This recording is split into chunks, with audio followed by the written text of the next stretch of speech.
We're just gonna go live just like this, baby. That's it. This is how we do, bro. This is how Snap. we do. Snap and go. You know. Oh wow, this is new. Premium account on X is required in order to stream on the platform. Yeah, they made you you had to get your account, like, I don't know, official or whatever, the blue check mark, in order to send messages too. Holy shit. Oh, okay. This is new. So the one platform that gave me the most views, I can't use. Way to go. Thanks, Twitter. Well, I mean, you could always just. How much is a blue check mark? I don't know. Is it $10 a month? It's a monthly thing. I don't know what it is, but All right, hold on. That is some, that dude. You know, they could have told me this while I was setting up the live stream. You know, they didn't have to put the prompt up just as I went live. Oh shit, dude. All right. Well, that changes a lot now, guys. How you doing, fellas? Oh, it's $8. What's up, Lori? It's go. X now. You know, I'm not gonna call it X. I'm not. I can't call it X. I can't call it X. I can't. Just call it. It's the Twix now. Just call it the Twix. Twix. There you go. No one is here. They're all watching the news. Yes. Yes. Yes. We won't say what that is because we all know what it is by that time.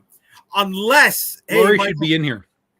Lori, if you want to come in, Lori, we'll send you the link, kiddo. Leave that woman alone. She got things to do. Not if she's watching us. She doesn't. Yeah. Well, I mean, listen. I'm just saying. You know how it is. Everybody watches for 5 minutes and then they disappear. I know theoretically she has things to do for sure, but you know, it's. Then if she comes in, then we'll lose viewers. That's right. No, we'll lose that one viewer. Excuse me, buddy. We're at 17 right now. Okay. Oh, hey. Okay. There you go. All right. Well, that's only because I'm running it on my streams. Yeah, me too. I did it too. So you're just Thanks. It's an amalgamation of all of our watchers. Thank you. Seeing as how Twitter's not taking it no more, we'll do that. But what's up, Marvin? What's up, Lori? What's up, Dudo? What's up, Michael? Thank you, anybody else who is watching right now who's not chiming in.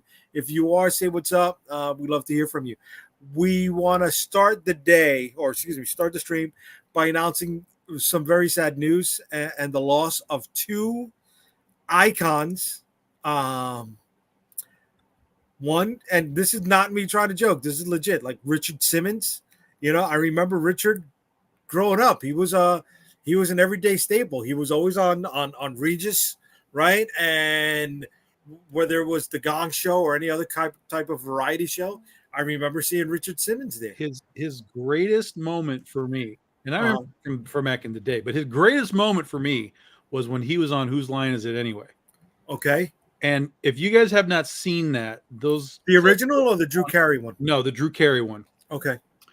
And so he was a guest star on an episode. And you guys need to do yourselves a favor and go look that shit up on YouTube. You will die. You will be on the floor dying. It is so funny. Not just because of him, but everybody, because the cast is great. But when he was on there, it was madness. And that is my Richard Simmons eternal memory. Yeah, man. You know, he had a spark of life. He's always there. He knew that he was the butt of the joke and he leaned into it hard, you know. Not saying it didn't hurt. I remember him saying that he went through bouts of depression and stuff like that. Yeah. But he built his brand up. He built the brand up, you know, and you know, his 70s perm is iconic and sweating to the oldies, man. There you go, man. The boom boom shorts, and just he was always running in and happy, and he reminded me of you know, one of my godmothers who just had that same kind of energy. And she was always, you know, my friend. So you know, sadly we lost Richard and another icon growing up. She was as close to porn as we would have gotten without watching porn. Dr. Ruth Westheimer has sadly left us today at 96. And I think Richard was 76 or 78. Yeah, late 70s. Yeah, Yeah. Icons, folks. Yeah. You know, you, Is that it? I don't want to say happy stuff, but stuff that I feel is related to geek world news and stuff like that. Yeah. Okay. And then the kid from Alf died too, or not Alf? that's Was it Alf? Oh He did yes. He was in like a car accident or something. That's so sad. And then Shelley Duvall. Shelley Duvall. That's right. That's right. Oh man. This is And the then tough. the one person who actually had something to do with comics, Michael Zulli, passed away. Oh, I didn't know that one. Yeah, no, I didn't know, dude. Chime in, let everybody know. All right. Well, Michael Zulli, started with Puma Blues over at what is that? Aardvark Vinyl? Vanaheim. Vanaheim. Yeah. So yeah, he started over there with Puma. Vanaheim. Okay. But it's like it's saying Mew Mew all over again. But he was a very he worked on Sandman. He did a bunch of stuff. He used to work on the Teenage Mutant Ninja Turtles back in the day with Peter Laird and Kevin Eastman. Passed away at 71. Wow. Incredible illustrator. Incredible illustrator.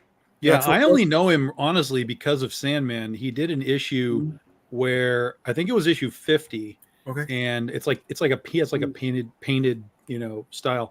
It's not 50. It wasn't 50. That's P. Craig Russell. P. Craig Russell. Well, it wasn't P. Craig Russell, so it was later on, maybe 75. Okay. There was an issue with him because it was a name that I didn't recognize. So I was like, oh, who's this Michael Zulli guy? And I only have the issue because there's a shot of Zatanna flying in on a broom in one of the panels, and I collect all of Zatanna's appearances, no matter how small they are. So I was like, oh, I'll buy that issue. And so that was my knowledge of him, as odd as that is. Yeah, but his stuff was incredible if you look at it.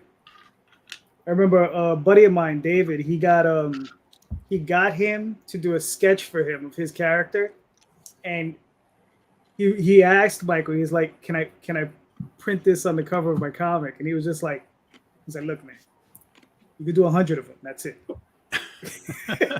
And he was like, "No problem." That's what he did. He printed 100 of them. And he sold them at shows. He was very happy to have his Michael Zulli. But yeah, it was sad when I read that. I mean, because I haven't seen him in a while. He did a Kickstarter 8 or 9 years ago, and I picked up that book, and that was the last time I heard of him. Oh man. Do you know? I'm sure JD knows. You know Joshua Quagmire? No.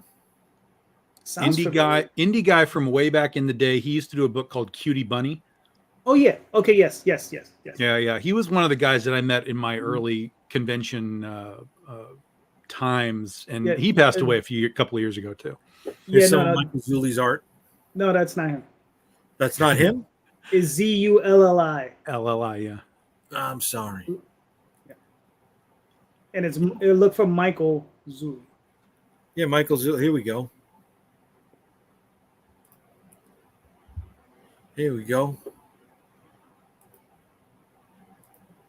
Oh, I'm sorry. I thought it was on screen. I apologize. Yeah, I was on the other one, man. we were waiting. Like, here we go. There you go. That's Michael Zulli. Here we go. Yeah. Like I said, he did work with Death. Death. He did stuff on Sandman. He did stuff on Teenage Mutant Ninja Turtles. Here we go. Mm-hmm. Right. Yeah. Michael Zulli began his career in comics after spending years making a living as a wildlife artist. Together with Stephen Murphy, he created the indie Puma Blues as part of the 80s small press boom. He is best known for his collaborations with Neil Gaiman, beginning with Sandman 13, in which they introduced the immortal character Hob Gadling, So that's the one that he met in the bar, right? I don't remember. Could be. It's been a while since I read those. But like I said, incredible artist, a lot of great stuff. You know, definitely worth looking up. Yeah, man. Stuff Yeah, is that's beautiful, the stuff man. that's the stuff that I recognize him with, is that kind of style. Yeah. You know, it feels like this is fine art. Oh, this is the oh my god, what are they called? The Dreaming. The Dreaming. Mhm. There we go, the family. There we go. Destiny, death, dream, destruction, despair, desire, delirium. Mm-hmm.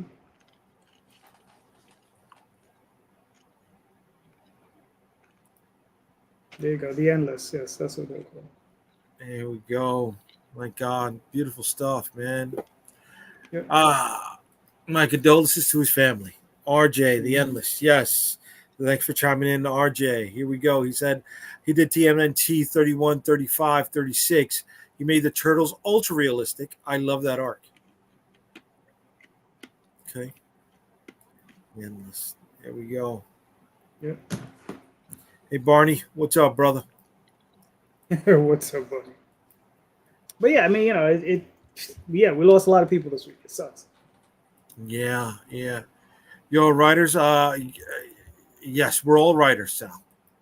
All writers, bro.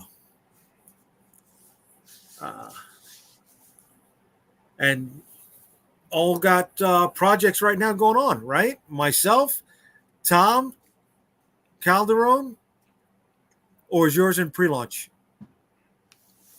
Calderon's pre-launch. Calderon is pre-launch. Okay, well, we'll talk about that later today. Or excuse me, in the hour. But one of the things I want to talk about is something that popped up. Not a death, but definitely a monumental shift in the landscape of comics. Boom Studios. They sold to Penguin Random House. This is huge, right? This is definitely why don't you think it's huge? Because it's not, man. Why not? Tom, it's huge. Does this affect your life at all?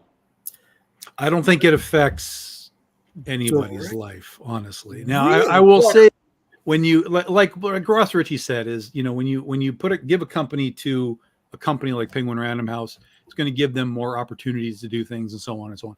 But Okay. you know, Boom, outside of their licensed properties, has never exactly been a boom for, you know, indie creators or anything. Right. Not to say that it's crap or anything, but you know, you know, they all of that's just licensed stuff for the most part. Right. You know, Some of their licensed with a stuff, few the exceptions. Steven Universe, Yeah. Power Rangers, the crossover with the Turtles, Yeah. the Berserker stuff. So But again, they yeah, did yeah, have that's what I'm crossover saying. stuff. There's exceptions like the Berserker thing and so on. Mhm. You know, but I don't see that this is going to be some sudden like rush of creators to be like, oh, I got to go be with Boom now because Random House has some theoretical reach or extra money or, you know, whatever it is. Mhm. So I think it's going to be more or less status quo. I don't really see much change happening with this at all. And if someone's got a reason otherwise, I'm happy to hear it, you know, because I don't know the inner workings of a lot of these companies, and I don't know what they're attempting to do, but I don't look at it as like we've lost or gained anything. It's just kind of, it's gone from here to over here now.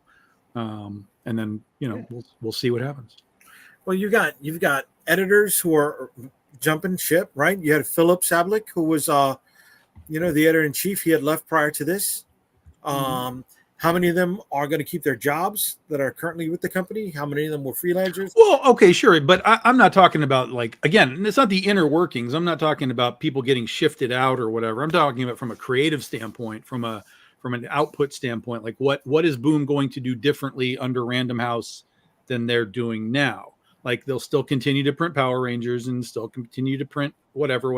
Like, that's not going to change, barring licenses changing. Obviously, No, they lost. Didn't they lose the license to Power Rangers? I don't know. That's what I'm saying. But again, that's not changing changing because of Random House. That's just, they just don't have the license anymore, you know, whatever it is. Yeah. So, you know, again, I'm coming at it from just a purely creative standpoint. Like, I'm not looking at this as like, ooh, I'm going to go pitch to Boom tomorrow, right? Right. But yeah, exactly. Like the inner workings of the company may shake up, The back of the house. Yeah, certainly. But from a creative standpoint, I'm not seeing how it's going to really affect the industry as a whole.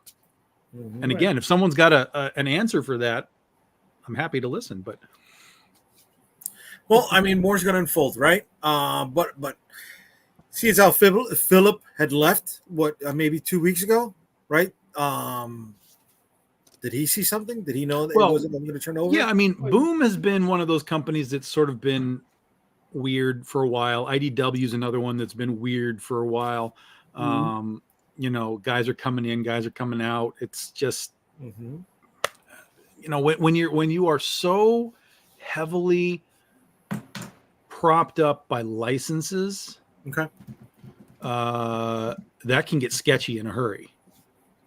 Just the cost of those things is astronomical, and if you're not selling books, then what are you doing? And I mean, look what happened with IDW, right? They lose the Transformers license, it goes over to Skybound, and they sell 100,000 units. Like, what the hell was IDW doing at that time, right?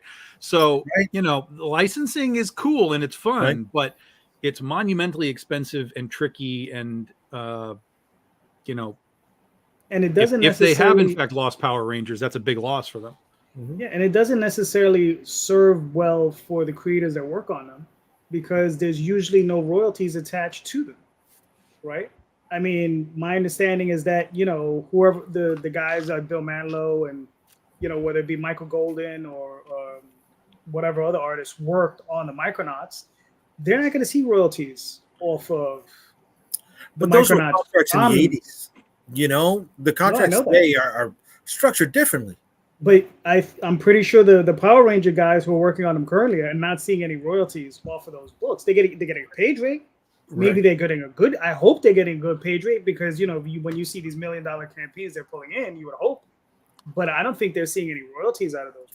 No, but they're able to leverage the name in a way that the 80s people weren't able to, right? Sure.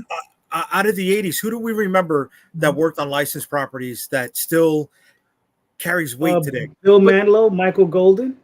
No, do they don't still You telling me Michael Golden doesn't carry any weight? No, not really. No, dude, not to, let me be clear, not to the modern audiences. To us, we know who these guys are. Their work. But who works on Power Rangers that's worth talking about today? Because I don't know any of them. I don't know. Right, but they're getting work though. That's the thing. That's the thing, dude. You know, where, from whom, doing what? Well, there's a lot of guys that work on that stuff. There's a lot of guys that work on Marvel and DC that are all out of country dudes. And so a lot of those dudes, we don't know who they are because they don't travel to the United States. They don't do cons, so on and so on and so on. Well, also, we're not as engaged with those companies and those characters as we once were. There was a time when I knew the entire staff of Marvel and DC. Well, mostly Marvel, right? There was a time, but that time is long gone. And I mean, the current, like, I couldn't mention probably a tenth of the writers and artists that work. Yeah. Right. You know, I'm sorry. The only name that I think still carries weight from the 80s that is still working today is Larry Hama. I mean, if I'm incorrect, please let me know in the comments. But I mean, right? He worked on G.I. Joe because nobody wanted to. He also worked on Wolverine. He also worked on a ton of other books, right? Mm-hmm. He's still an artist, you know. Yeah, but Hama isn't Hama is only relevant in one capacity, and that's G.I. Joe, and really nothing else. That's all Larry Hama is. And I'm not saying that's a bad thing. He is G.I. Joe. So congratulations, that's your legacy. Take it, love it, enjoy it. I have no problem with it. But you know, if you were to suddenly be like, oh, Larry Hama is writing, I don't know, Guardians of the Galaxy, who's going to care? You know what I mean? Like, people would care. They'd be like, oh, let's see what happens. But Larry is so attached to that's what Larry is. It's sort of like Eastman and Laird, right? Like, they are Ninja Turtle guys. So it doesn't really matter if he were to go do Hulk. You know what I'm saying? Like, it would be interesting. But so you're saying his run on Wolverine doesn't carry as much weight as his G.I. Joe stuff did? No, not at all. Okay. Not at all. Not in my capacity. I couldn't even tell you what his run is, to be honest. I think it was to issue 62. I could be wrong. So he wrote the Wolverine ongoing series, like when he was Patch. Yep. Okay. Okay. Yep. I didn't know that. Yep. Yeah. See, there's some good stuff in there, but I mean, most of that stuff is not. It's not like it's lighting up, back issue bins or anything. It's just kind of. It's there. It's nice. People know. Okay, but it's not a drive to it. I don't think. One thing that's going to be coming out that I don't think will be lighting up the back issue bins is this movie right here. People were arguing today, not arguing. They were arguing. Let's be real. They were talking about Red Hulk's first appearance and how it's not spiking. Like it's going up, of course, but it's not like, oh my God, Red Hulk, like this is a $300 book now. And they were like, I think the speculation period of things is over. Or if not over, it's plateaued. And I would kind of tend to agree with that. Plus, I don't think people really are into this movie at all. I know I'm not, and you figure, I mean, this is my wheelhouse, right? I'm running an Afro Brit shield slinger, right? You think, woo, and I could say that some of my stuff comes out of the Greenwald run, right? But this is not doing it for me, man. This is not doing this right now. Does not inspire a heroic face or moment to me. I'm sorry, dude. That picture is so bad, like so bad. It is some of the worst CGI. I was watching Starship Troopers today for some reason, and I'm sitting here going, this shit looks good. And this is a 30-year-old movie, right? And it looks as good as any of the stuff that we see today. Why aren't we better at this by now? You can look at this image and you could tell it was shot on the volume. Oh, you know what I mean? That landscape in the back is all fake. It's so bad. Garbage, right? You gotta love those cherry blossoms. Come on. I mean, going back to the Red Hulk, this could have been a poor still, but sure, still, of course, yeah. But it's even so, there's nothing. There's nothing when I watch this movie like this. Okay, let's go to the original Captain America movies, the first three. I think the first one is fantastic. I think it's borderline perfect. It is still at the top, one of the top Marvel movies on my list. Like the first Avenger. Yeah, first Avenger. Avenger. Okay. Civil War Civil War was next. Civil War, I was like, it's whatever, it's fine. And then Winter Soldier, kind of the same thing. But a lot of my problem with those was because they're just adaptions of things versus a new story. And I'm kind of like, I feel like I've been here. It's fine, but I don't love them. But this, at least when I watched those trailers originally, I was like, holy fuck, there is a lot going on in this thing. Look at all these characters, look at the situations, like that's a superhero movie. I watched this thing and I'm like, here's some random dude in a vest. Giancarlo is like, oh, here's a guy in a vest, like, yay. And then you mean this Giancarlo right here? Yeah, like, oh yay, like here's a terrorist guy for some reason. And then I don't think, as much as I like Giancarlo, he's too old for this. Because I mean he's around the same age that Sam Jackson was when he showed up in Iron Man, right? But I mean, Sam Jackson looks a certain way. Giancarlo looks like somebody's grandfather. You understand? I mean, like Sam Jackson, I mean, it's just like, for me, it's just like, I'm like, there comes a limit. I'm like, he should be he should have a senior role where he's maybe not doing this sort of. Sam Jackson, he was who he was back in the day. Like, but in those movies, he was the older, more mature soldier. Yeah. He was the general. He was the leader. You understand? Okay. He's not running around doing. He's not jumping through windows and stuff. Right. The thing is that this guy. So the thought process. There's two thought processes that I've heard with this guy. One is that he is Isaiah Bradley, the first. Isaiah Bradley is going to be Carl Lumbly, who portrayed him in the TV series. Okay. Oh, okay. I didn't know that. So that's out. So then the other thought process was that this was a guy from X-Force called G.W. Bridge. Yeah.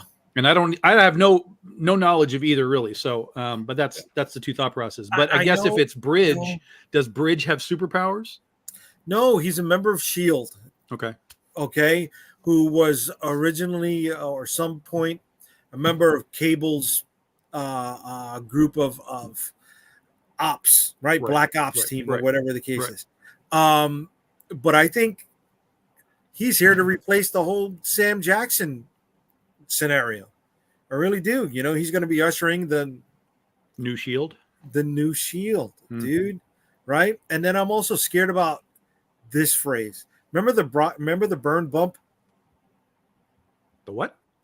The burn bump, right? Whenever John Byrne would work on a book, it was automatically spiked in sales. Mhm. I'm scared of the Liefeld bump. And G.W. Bridge is a Liefeld creation. Was he slotted in because of them piggybacking on the whole Liefeld Deadpool flick coming out? Unless he's gonna be in the Deadpool movie and play a major role, I don't think so. Dude, we don't know, right? Giancarlo came in shooting his scenes last month. They made a big deal about it, how the film had nearly wrapped, and then he comes that's in because they showed it to people and they were like, this is some shit, and they went back and remade the movie. Essentially, they took out all the Serpent Society, and which I was looking forward to. I was too. That was when I had no interest in this film until somebody said Serpent Society, and I was like, I am in, give it to me. And then it's gone. I'm like, I am out. I am so not interested. You guys pay way more attention to the stuff than I do. I just want to wait till the movie comes out. I'll go watch it. I don't go hunting this stuff. It's whatever comes on my feed. This is I'm like, oh, okay, I got it. I understand. Okay. Usually VFX aren't finished at the trailer. Of course, months to get it right. Okay. Of course, we understand that, but we still have very clear shitty CGI in a lot of Marvel stuff. And you know, shitty comparable to other really shitty things. But you know, it's been a discussion since, you know, the 90s. Like, you look back at things like Jurassic Park and stuff, and it's like, well, how are we not at least as good as that in everything? Because there's some really wonky stuff in some of these movies and TV shows, and they're spending tons of money. I know. So why is it not? Why are we not elevating the thing? So I don't know. Like, we're hearing $1 million per episode on you know, average. Average. Yeah. Not the high amount on some Disney shows, right? But one movie that is coming out that will not have CGI, that is everything has CGI. There's got to be a little CGI in this, right? There'll be a little CGI in there, yeah. But sure. I'm hearing it's mostly practical effects. Is Hellboy, the Crooked Man. Oh my god! Oh, right. Yeah. And I don't know if anybody's seen the trailer for this. I have, yeah. It looks good. Does it? Good. Does it? Yeah, because does it? Look at this screen grab right here. Okay, that looks like anything out of The Evil Dead. That's what I was gonna say, dude. That's what I was gonna say, man. Mm-hmm. You know, they keep showing this one scene where a certain young lady is lifted up in the air, and then there's a snake that spirals around her and bites her in the neck. Right? No CGI. But you know, there's that. You know, they're dealing with the Crooked Man setup. It's more horror leaning than the other stuff was. Sure, that's fine. Yeah. That's fine. I mean, again, well, and Mignola is involved in this one. Yes, like he co-wrote the script. Yeah, he co-wrote the script. Okay, that looks terrible. Hellboy does not look as good as Perlman or No, he doesn't. But and again, I don't know this story, but is this supposed to be this is a younger Hellboy though, right? This happens in the 50s. This happens in the 50s. Oh, okay. So this is so that's why we get a significantly different. Right. Okay. This happens in the 50s. It's like 1958.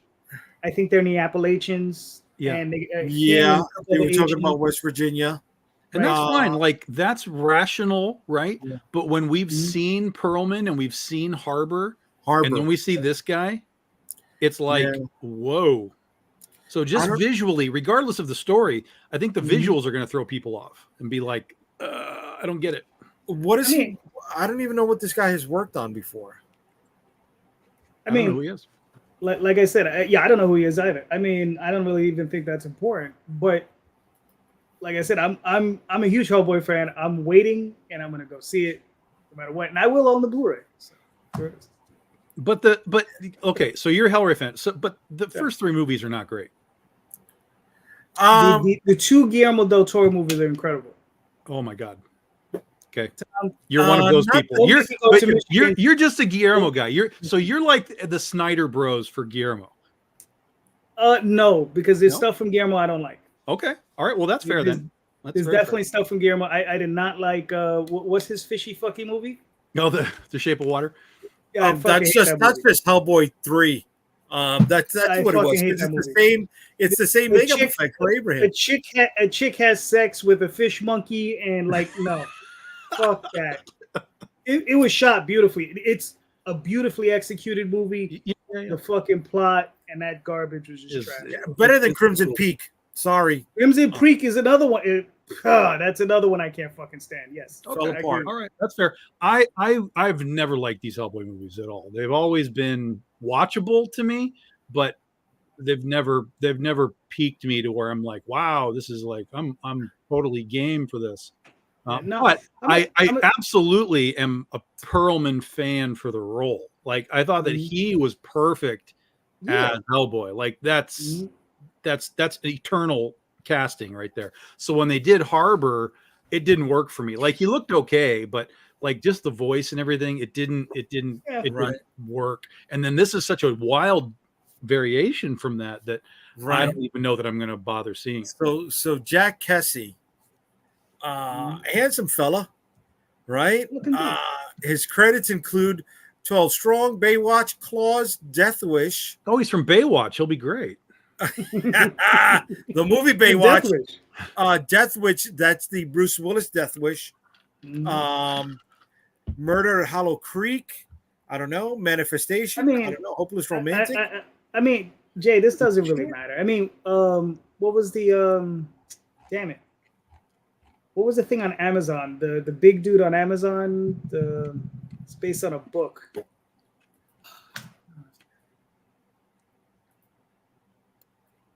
Yeah, you're losing me, kid. Yeah, I know. All right, but let's see. That it looks horrible. William chimes in with, "Is there a shark in it for Tom?" Look at that. That's a callback. That's somebody who watches. Okay. If there's no shark, what is the point? So Jack Reacher, right? The dude who plays Reacher. What the hell was he in before he became Reacher? A lot of trash that nobody's ever heard of, right? No, a lot of trash. But you know what? Sci-Fi Channel with Blood Run. He was in Blue Mountain State on Comedy Central. He was in. Oh my God, Blue Mountain State! You just triggered me. Yeah, I know exactly who that is. Yeah, he was in Smallville, and then he had the spinoff for the Aquaman movie with Ving Rhames. I mean, the Aquaman TV show with Ving Rhames. Yeah. He did something else after that. I don't recall what it was.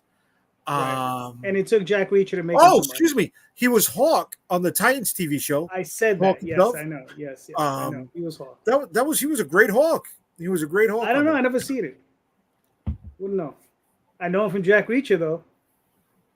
And Jack Reacher, he kicked ass. I don't know. Yes, I don't see he was great in Jack Reacher. I don't see the Batman correlation, but okay. I'm going to watch Hellboy. Most of the great Hellboy stories are small scale, weird fiction, or horror. Also, horror movies more bank because they're cheap. I agree with that. Yeah, 100%, bro. I do. And here's the thing: Hawk and Titans, yes. Yeah. Here's the thing: is that X? Oh, there you go. So here's the thing with this movie. I believe the budget was only $25 million, and I hope it does well because the thing is that a lot of these big budget movies really do have to regress those damn budgets. They have to bring those budgets back down because what is it? The first Deadpool movie was what, $70 million? Right? Something along those lines. It was not a big budget movie, but it was still an awesome film. Why? Because they had to work around that small budget. That's right. Yeah. So, I mean, I think those guys need to start working a little bit more creatively. Yes. And a little bit less with CGI. No, I'm with you, dude. The time of the big budget's over, and not just that, but video games too. How many times do you hear that they spent $10 million on a video game that doesn't get released when it was supposed to get released, and has to download how many other bugs after bug fixes, patches, whatever, after it's been released, right? Multi-millions of dollars. And you got to spend 2 days just to download the disc that you bought before you can play the game, right? It's gotten too complicated. It's gotten too, I don't want to say overwhelmed. Or they were Disney before Disney, right? Just putting it in there because that's how things were.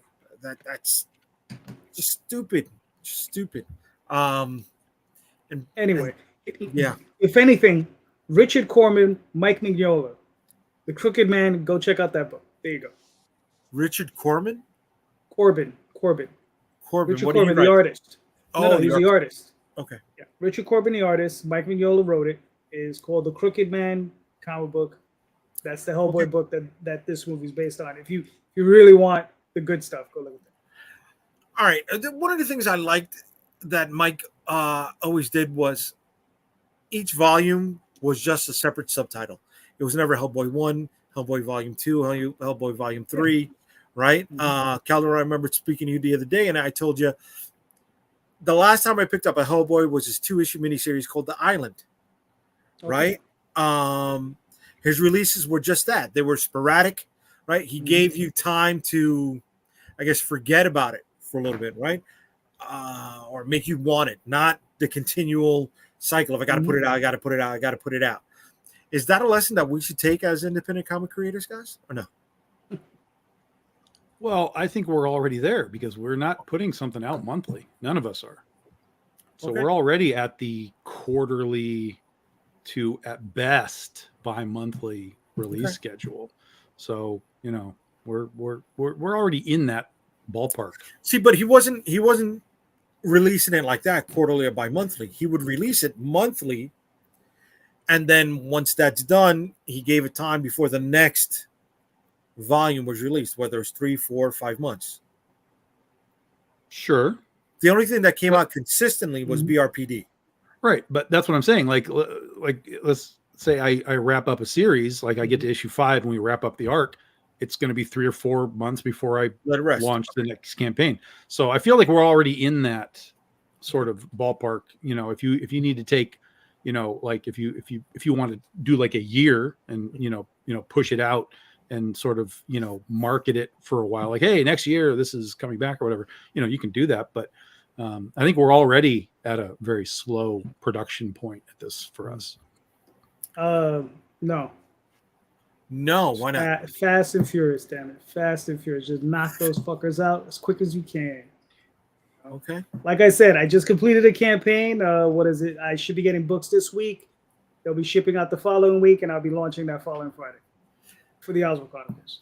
And, go ahead. If you can do it, do it. If you can't, you can't. There we go. And some people don't need to, right? Some people don't need to. Some people can't. Like The Crow, how many issues of The Crow did James O'Barr do? No idea. I don't know. Right? Yet I picked up the trade. This is the 6th movie coming out, plus a miniseries. Excuse me, plus a TV series. So sometimes it doesn't matter how many issues you put out, how many volumes you put out. Sometimes when something hits, it just hits. Right? The Crow's coming out, this summer? Yeah. I guess you guys aren't Crow fans. No, not at all. But you also have to remember that, like, there was a lot. The Crow hit at a time, like, with like Ninja Turtles and stuff. Like, it hit at a time when creativity was championed and looked for, and we can't compare anything to then, because now is not like history ever, as far as like just distractions for people, the ease of distractions. I mean, how much can you do on your phone, from watching a movie to playing a video game to social media to making your own movies on the thing. Like, we as creators of any kind are in a golden age of creation, except we're also behind the 8 ball, because everybody that we're trying to put our stuff in front of their eyeballs, there's a million other people that are doing the same thing. So It's not even the key stuff right now that's like huge, like Lady Death, 30-year-old property, right? Right. There's very few new properties that are coming out and making any sort of like large splash. Particularly, from the comic book realm here I'm talking about. Happens in books, Harry Potter comes out, things like that. But in comics, it's like there's nothing being created in comics right now that is suddenly okay. So there's things like Something's Killing the Children, right? That's gotten some hype, and it's going to become some sort of a teenage, but there's lots of things that become things, but there's very few that are like culturally relevant. Like The Crow to me is culturally relevant because The Crow became that movie, and that movie became a cultural touchstone for a generation. And that's why they're all pissed off that this new movie, I mean, they didn't like the movies that came after them, much less whatever this thing is going to be. So, some things are touchstones at moments. But I don't really see things that are being created right now as being touchstones. The Boys has become a thing, right? But again, it's when that show's over, it'll kind of drift off and be like, yeah, The Boys was a thing for a while. Okay. What the hell is, so The Walking Dead is a good example. That was a touchstone moment, right? And it lasted, it's still fucking going on with all kinds of extra stuff. So, but Invincible is kind of having a moment now, but that'll eventually drift off. So it's very hard to become something that is a touchstone in a generation nowadays. Very hard. And it really requires you to be on TV or movies to have any relevance anymore. Yeah. And here we go. We got Sal. I think the comic industry is going to change. I think he needs to take tips from what TikTok has done in the sense that it is created a micro version of entertainment quick. I think it's what comics need to do. And this is a lot to write and read in one piece, Sal. You gotta trim it down, baby. You gotta trim it down. Thank you though for the comment. That's thank you for the insight. But TikTok is all video. Again, it's video. Has nothing to do with still images on TikTok, right? So you utilize TikTok in a context of you have to be the TikTok. You have to be doing whatever you're doing to be like, hey, I'm Tom and I'm whatever, right. and I'm whatever. TikTok has nothing to do with still images. That's where we're behind the 8 ball, because now people can just make their own videos. They can make their own movies. They can make their own TV shows. They can put themselves on YouTube. The doors flew wide open for the creation of video things of all kind. And what we're doing in comics is a completely different medium. But the question really has to become, has society moved away from that medium to where it's a requirement just from a visual sense, and yes, there are still images on TikTok, but nothing's going viral in that regard. You know what I mean? The virality of that stuff is the Haktua girl. It's the shock moments. It's the things that we don't see coming, or it's the cats running into glass doors. I mean, we're the most ordinary society maybe ever made, because we're just inundated with fluff all the time. So, comic books and books require an effort, because you have to sit and you have to open it, and you have to look at it, and you have to read it, and you have to take it in. Whereas even with a movie, yes, you're like sort of taking it in, right? You're listening, you're seeing whatever, but it's sitting there yelling at you and playing music that all that kind of stuff. And so that's why even theater is dying, right? Why? Because all of that is online, whether it's streaming, whether it's TikTok, YouTube, all that kind of stuff. People are just putting movies behind them and reacting to them. Like, oh, I'm watching Star Wars. Watch me laugh when Porkins gets blown up. Like, we're the dumbest. You laughed when Porkins got blown up? I didn't say that. I said people are doing that.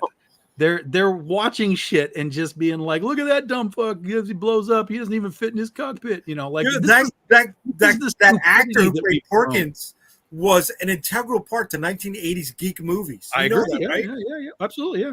He was the guy that hired Indiana Jones. Yep. He was Porkins. Yep. He was the bad guy in Batman. He was the bad guy in Batman. Yep. There you go, dude. He was also the guy that left Zarkov, and made Flash Gordon take a seat so he could go stop Ming. Yeah. Mhm. I'm sorry, I don't know what the guy's name is. Yeah, But, nobody does. Nobody does. There's lots of actors that are like that. We all know him when we see him, but no one knows their name. Yeah, It's that guy in that thing. it's the guy in that thing. Yes, the guy in that thing. very, very good documentary. Oh, really? Oh, Yeah, there's a documentary called "The Guy in That Thing," and it's about those guys in that Where thing. can I find that? I want to see that. Oh, just Google it, and they'll give you a list. But yeah, it's that guy in that thing. It's pretty funny. Okay. All right.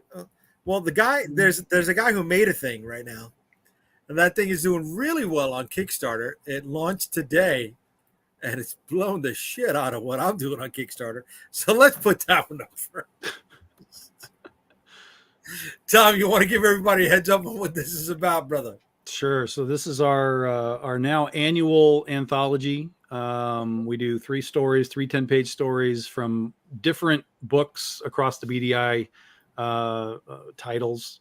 This one is going to have a Critter story, a Legend of Oz story, and a Blue Jay story. So yeah, we're doing okay. Everything was great until this afternoon when shit went down, and you can only compete against that for so long. But even with that, we're doing all right. We still have 3 more hours or so before the day is done. So hopefully we'll be able to get paced back on to where we were last year. But even when we hit 8K, I'll be pretty happy with that. Okay. So we've got Nia Rufino's doing colors on the Critter book.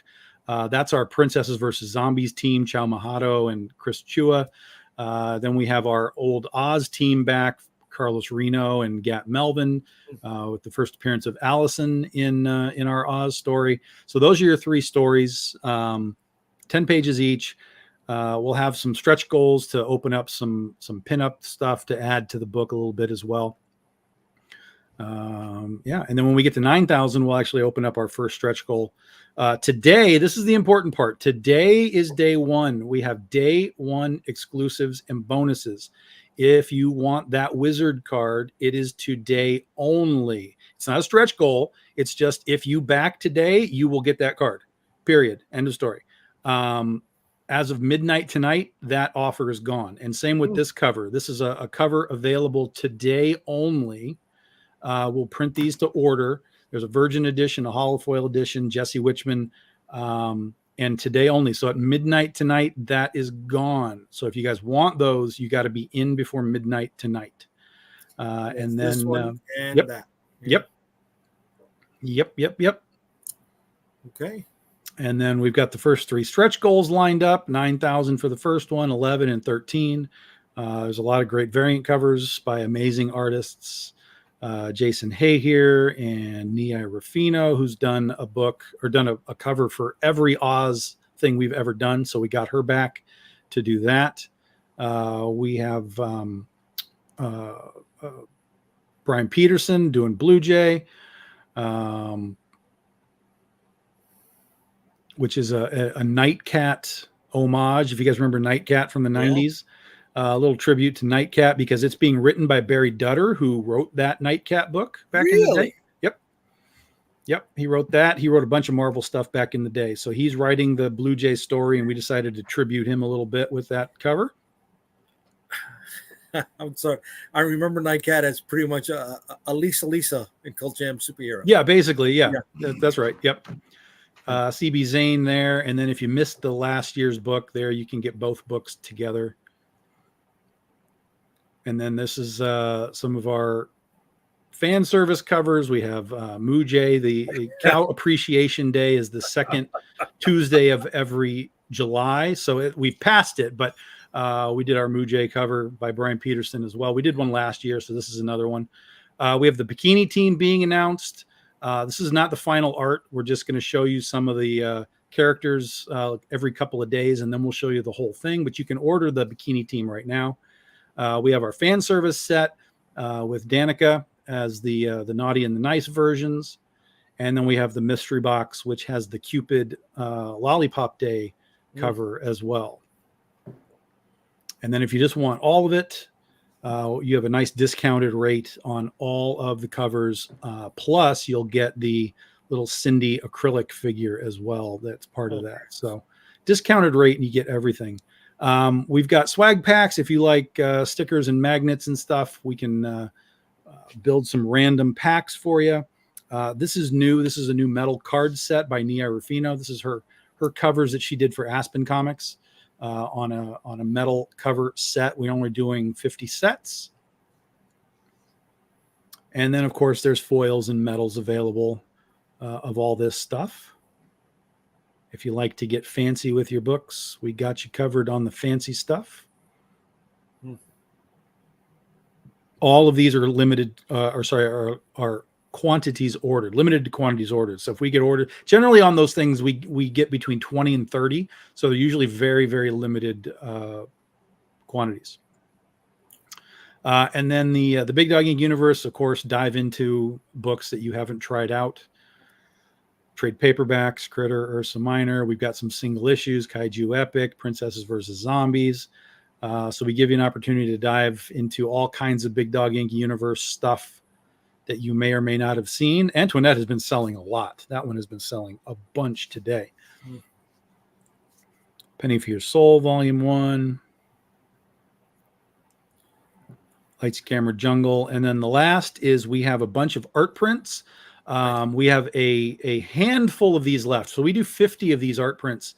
And I went through a bunch of our boxes to kind of see what we had left. So a lot of these we have 5 or 6 or 9 or 10. So this is the end of them. They're going to be retired after these are gone. So we have a handful of these art prints left. They're 13 by 19. They're big. They're bold. They are numbered. And like I said, there's some of these only have 5 or 6 or maybe up to 10 at the most. And then they're going to be gone and retired. So if you like the art for your walls, we've got you covered there. Grab some art. Very nice. Yeah. How big are the prints? 13 by 19. Oh, cool. It's huge, dude. 11 by 17 is big. Why'd you go to 13 by 19? Because it's better.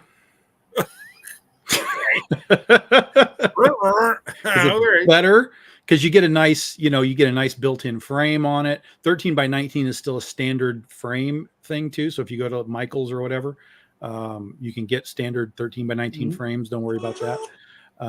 Yeah, they look bigger is better, Jay.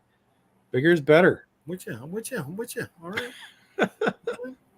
So yeah, I think I gave you a bump. You're at 117. No, that's where we were. 119. You sure? Yep. Positive. Positive. No. Wow. 100%. If you get me a bump, I'll tell you, but not yet. It hasn't happened yet. I know. But dude, not showing up on Twitter is messing with me, bro. Messing with me, man. I understand. I cough up the $8 a month, bro. Shit, I'm paying for every other fucking thing right now. God damn it. God damn. Write off your taxes. Listen, you can only write off about 10 grand before you get audited. Stop. All right. I still got 5 more months of stuff to generate.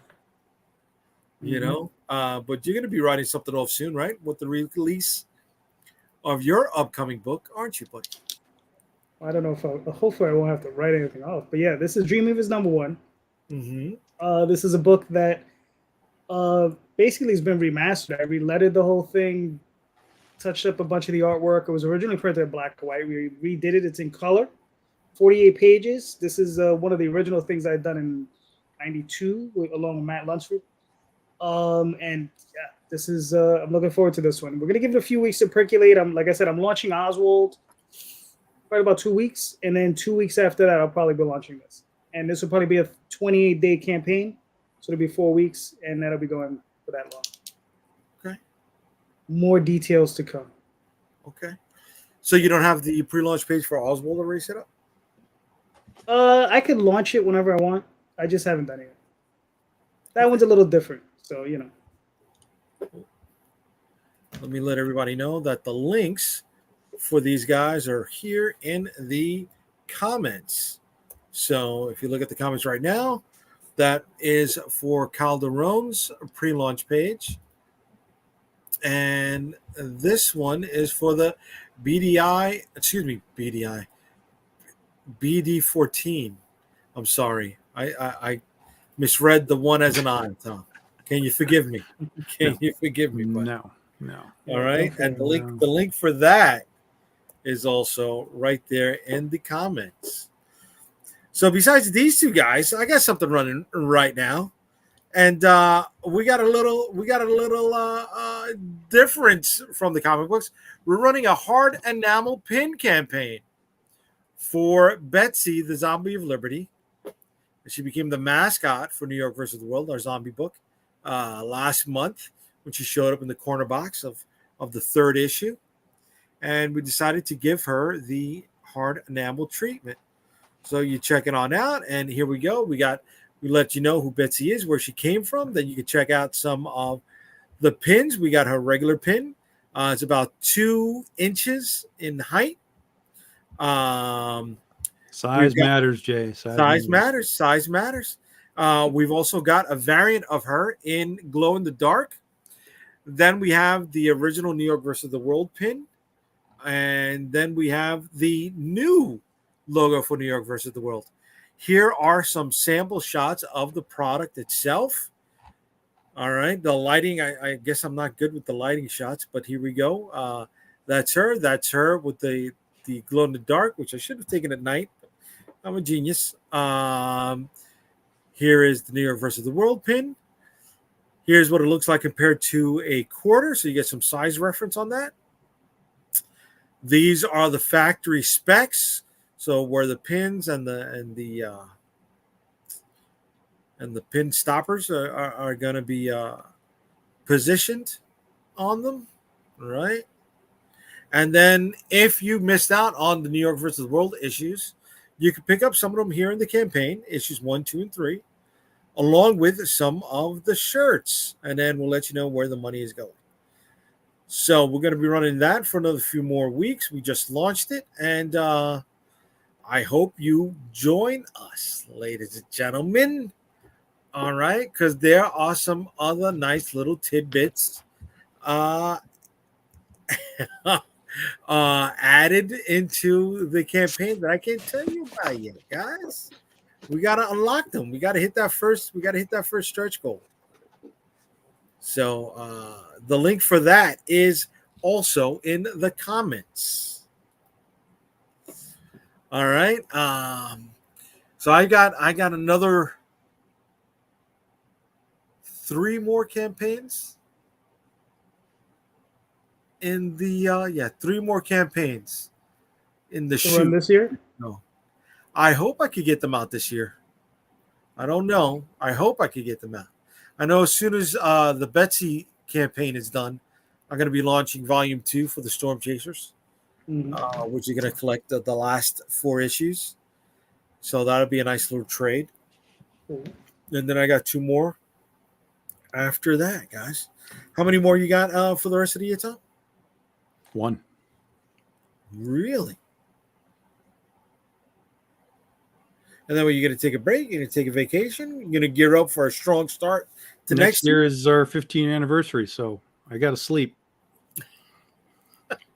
It will be hibernation period for a while, and then the batshitness starts in January. Okay. I think he's having another leg built. He just needs more time to walk around it. It's the bridge. I can't. It's the bridge has to get to the other one. So until the bridge is here, there's nothing I can do. So how do you measure your lake? You measure it in depth. You measure it in meters. You measure it in fathoms. You know what do you in radius? How do you measure a lake? It's 1.5 miles around. Son of a bitch! I thought I was just. That's what I know. It's 1.5 miles around. I'm gonna have people thinking you really got a fucking lake. It's not that deep. I know that, but if you go out into the middle, it's deep and plenty deep enough to dive and whatever. And okay, so you got a platform set up in the middle, so everybody can swim to, like in the there's block? There's Does it a freeze few over in the winter? It does, But this year it didn't freeze enough to do anything. Like usually they do ice fishing and stuff out there. Okay. But I didn't notice that happening. And then one day I woke up and I saw what looked like snowmobile tracks, like cutting across. And I was like, oh, somebody took their snowmobile off. And then I watched them down and there was a big hole. No joke. There was a big hole down there. I was like, oh, somebody fucked around and found out. Yeah. Let's hope they made it. So, yeah. Damn.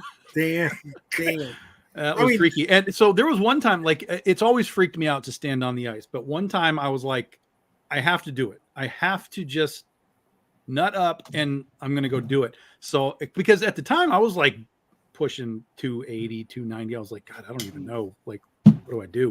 So I stepped out on the ice. I knew close by it was going to be fine and it would thin as you got a little further out. But it was also super cold and there were people out there ice fishing. So I was like, clearly it's fine, but I'm going to go slow. So I wasn't even lifting my feet. I was just sliding my feet. Like, how far do I go before this is enough? And I got out probably about, I don't know, about 30 yards or so. And I kind of looked around and I was like, this is fine. I'm going to go back now. Yeah. It's fine. So I got a picture out there. I like snapped a pic, like I'm out here, man, but I'm going back. This is enough. Did you attribute the shrinkage to the cold or the fear? Both. It was double. It was double the problem. You're turtle heading it. I get you. It was God damn, it was freaking me out. Yeah. And I don't know that I would have done it had I not seen the people just out there walking around. But it was it was not comfortable. It was not comfortable. I'm sorry, buddy. I'm sorry. I'll just wait till I can use the boat. Then I'll go on the lake. Then we'll be fine. There you go. When does the new yacht come in? Maybe next year. We'll see if we can get it airlifted in and drop it in. Gotcha. Okay. It is what it is, guys. It is what it is. All right, fellas. Well, listen, we're at the hour mark. We had a nice run. We showed off everybody's projects. We talked some schmackola. Hey, nobody made fun of me this time. So I take it as a win, and let me get out. Supposed to run for another 4 hours. What the hell? Negative, doctor. For 4 hours. What the hell? So before we get out of here, let's start off with Tom. Where can everybody find you, brother? Hey, hold on, I feel left out, man. Nobody asked me how many campaigns I have left in the year. But you said it. You had this and the Oswald. No, that's not it. That's like my fault. Sorry, please. That's nothing. I got like at least another, I don't know, 4, 5. I don't know. I was just okay. No, but seriously, it'll be like another 4 or 5 campaigns. Okay. You going like every other month all the way out? Sometimes every month because the Dreamweavers one will overlap with Oswald. Okay. Because that's a separate account and just a separate line. And then Magi's Grace will probably come out soon after Dreamweavers, maybe about a month. Yeah, but do you want to be overlapping? I mean, you're kind of competing with yourself if you're overlapping. Not really, because the demographics are different. Well, that's fair. That's that's something we've talked about before. That's true. Yeah, the demographics are very different between those books because on Dreamweavers I have some very risque covers. I got bikini covers, and I got some good girl covers. So. Okay. So very different demographics. So. All right. Yeah. Wait. You said from the 2 different accounts, right? Right. I have Angel Wing, which is Dreamweavers and Magi's Grace, and will eventually be Girls of Terror X. And then there's Dreamweaver Press. That's Oswald Chronicles and Tall Tales sometimes when I have to put it on. Are you guys thinking about doing a second run around the block on one of the other platforms or no? I've been thinking about doing it. Indiegogo. Oh no! Don't do that. Don't do that. I did. That's just a waste of time. A waste of time. That's like you could run if you to me. If anyone wants to do a second run, I think the only truly viable alternate platform is Fund My Comic. I think that's the only one that I see any kind of real traction particularly as a second chance. Like if it's a first thing, it kind of varies, but if it's just a second chance, I think the only place that's really actually viable is Fund My Comic right now. Like I've watched people do Zoop with really, really bizarre, strange results, and Indiegogo is just dead at this point unless you're Comicsgate. Oh wow! Crowdfunder, they have no traffic.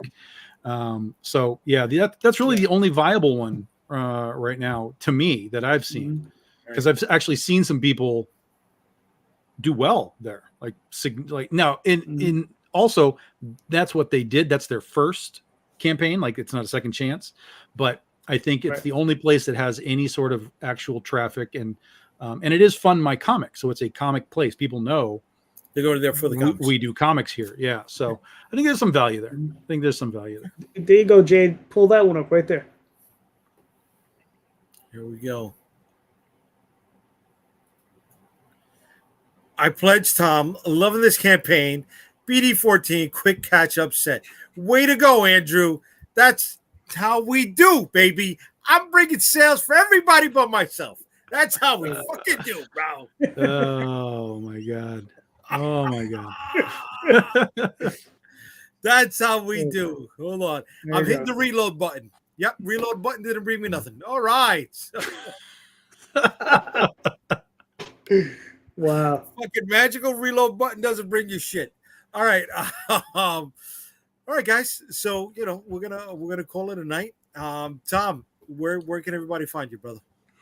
I don't know. Here, Facebook is fine, I guess. Just find me wherever you do your social media. We're there somewhere. If you go to the campaign and you scroll to the bottom, there's the links for all of our social media: Patreon, Instagram, Twitter, whatever is there. So however you do your social media-ing, you can click your choice and follow us there. But most of what we do starts on Facebook and then kind of filters outward. But you do you. That's how we do, baby. That's how we do. Calderon, want to let them know, brother?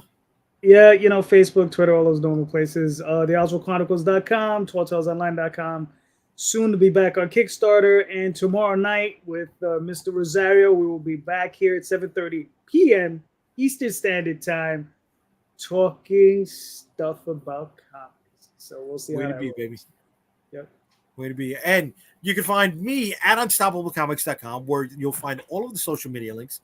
The campaigns are right here in the comments. All you got to do is backtrack, but I'll put another link up here by the end of the night. And folks, thank you all for joining us. Remember, there's no sponsors on this at all. You want to see us come back and support the people's campaigns, right? That's what keeps us all involved. So thank you all, and have a good night. Have a good night, everyone. Thank you.